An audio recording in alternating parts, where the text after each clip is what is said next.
Christmas Day in 2007 was glorious as I unwrapped my first Xbox 360 and a copy of Halo 3.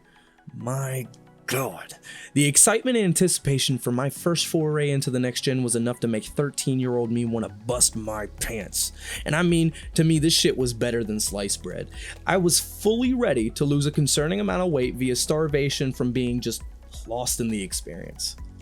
Now naturally my will broke after 5 minutes and I remained fat for like 14 years or so, but besides that, there was one feature that really stuck out to me. Achievements. Finally, a tangible way to just prove that I am better than my friends. Look, the point I'm making is for almost 14 years, I've prided myself on collecting hard to get unlocks and rare achievements, always chasing the elusive 100% completion on games, but never quite finishing those hauls as I would lose focus and switch from game to game. I mean, my Steam library is just so fucked with games I've never started once. It's mind-boggling, honestly. So on November 1st, 2021, I made a commitment with that focus in mind. Dubbed the Completion Creation, because the name works and you fucking know it, I set out on one of my favorites that I never fully finished, a classic from my junior year of 2012, Dishonored. This knockout carries so many accolades, my knees would buckle if this bitch asked me for a piggyback. Medal after medal, this hottie got closer and closer to a star appearance on my obese life. I remember staying up late on this little shitty $200 laptop that ran the game at like 15 frames a second, and still I was just so enraptured by this piece of art that I had delved into. Arcane Studios really put a lot of love into this, and you can tell from the second you start the game that this is their baby. Now, with all that being said, let's take a look at the actual act of completing this gem. Now, completing a game's achievement list is no small undertaking for most games. More often than not, if you find yourself playing a AAA game, you can bank on the fact that there's at least 50 goals the developer decided to set in front of you. And if you're a gambling man, here's a little tip, there's a solid chance that 10 of those 50 are fucking dumb. And 5 of those 50 are a secret. Now that's like a teacher giving you a 10-question math quiz and you get a 91 on it because you didn't answer the 11th question that was written in invisible ink. Or an Olympic hurdle jumper eating shit because the last jump was plexiglass or something. Like, I don't know, it doesn't make any sense to me, but what I'm trying to say is the path to completion can be long and disheartening, and Dishonored's no different. A brief overview of the achievement list shows that a minimum of 2 playthroughs are required, one for low chaos and one for high chaos.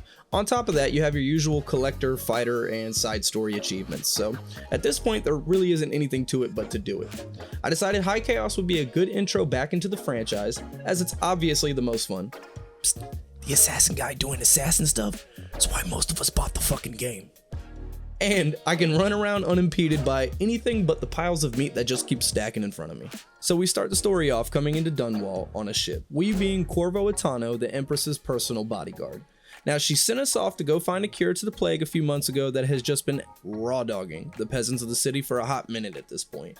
We get this whole love letter to introduce us, the player, to the setting and the fact that Corvo is absolutely getting himself a slice of that royal ass on the side.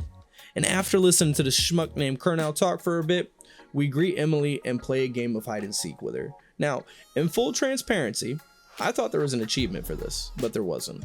So it can be guaranteed this is the last time we will ever play with this young little such and such. We pass a homeless guy painting an erect penis in red and move on to the Empress who's arguing with an erect penis in blue.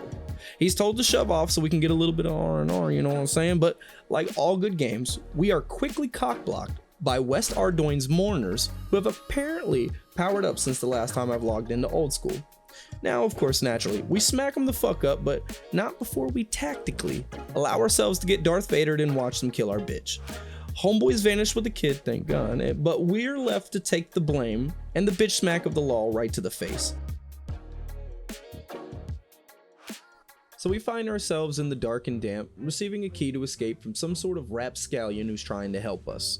And while being on the other side of the law does get my heart rate pumping, I'm not really seeing any other choice, so we grab the key and conveniently place sword on the desk and set out. As I mentioned earlier, we need 2 playthroughs and we're starting with high chaos, so each guard in this mission does get himself a heavy helping of no Russian.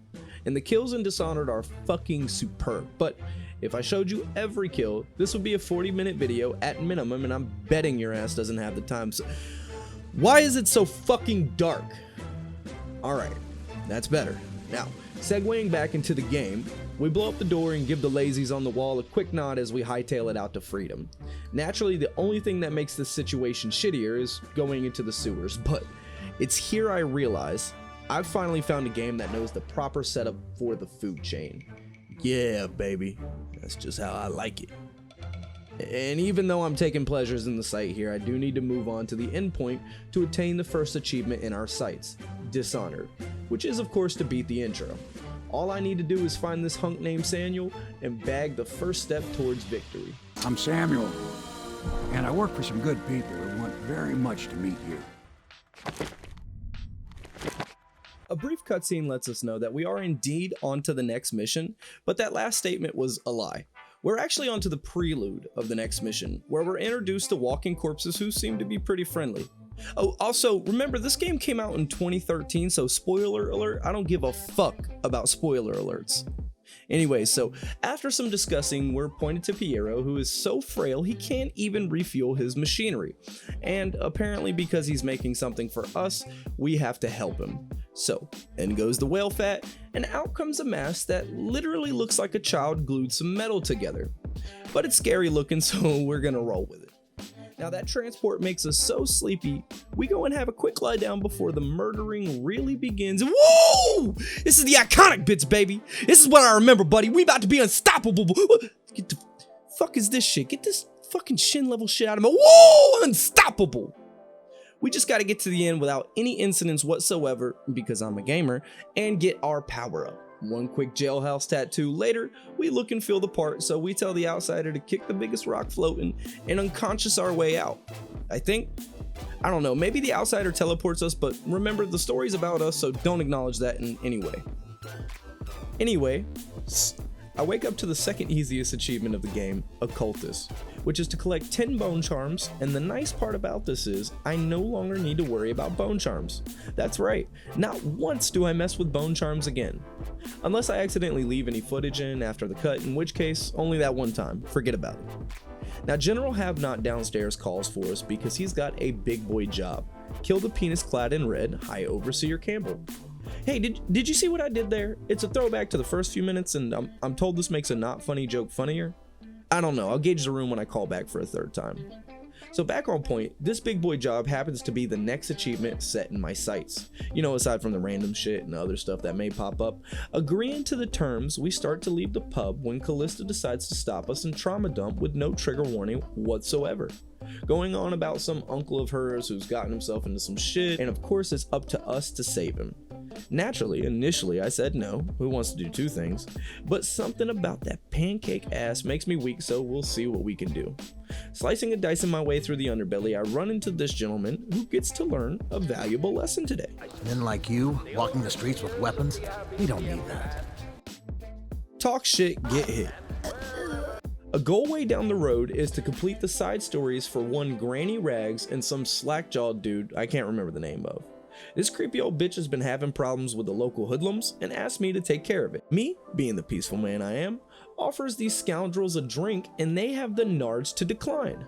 So, kill them, yoke this guy, prove I'm a gentleman, take this, go here, infect that, grab the reward, yada yada, side story. Moving on. The death sequence for these three was kind of cool, so I threw it in there to spice things up. Don't say I don't try. And on the way there, I realized I actually have 3 things to do. Overseer Martin's got himself in a bit of a pickle and doesn't find his situation sexually enticing at all, so we help him out. And from here, we kill our way into the room where Callista's uncle Kurnow is supposed to be having that meeting with our target. I spill the obviously poisoned drinks and take my position to strike. My justice will reign, and I will be shown to be a generous god. Well, now that I have the stress of 3 things taken off my back, let's earn our next unlock. With a job well done, we save this lady from her savior and head off with no delays to find out our next task. But men of the faith shouldn't live like barons. You ready to go? We arrive back at the Hound's Pit pub and take our third job as an exterminator. Turns out there are some weepers hiding in the sewer, and honestly, I don't get paid enough for this, so I put them to sleep temporarily and head out.